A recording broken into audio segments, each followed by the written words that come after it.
Ushbu yo'l belgisi nimani bildiradi deyapti. Shlagbaum bilan jihozlanmagan bir izli temir yo'l kesishmasi. Ikki marta ezganingizdan keyin ishlaydi-da. Testda ham xuddi shunaqa. Ha. Qarang. Hech qaysiga? Yo'q, uni to'xtab turish taqiqlangan belgisi turibdi. Ko'rgan bo'lsangiz. Ashuni tagida qo'shimcha axborot ishora belgisi bor. Yuk mashina rasmi bor. Taqiqlanadimi endi? Ha, unga taqiqlanadi, qolganlarga tegishli emas. Mototsiklga ruxsat ekan. Yengil, bilmayman, mototsiklga ruxsat. Yashang.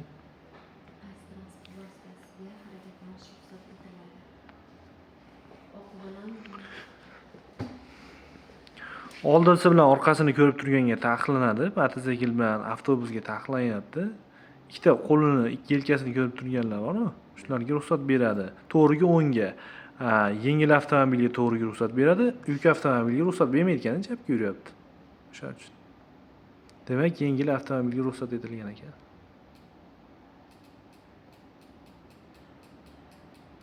Ikki marta ezing.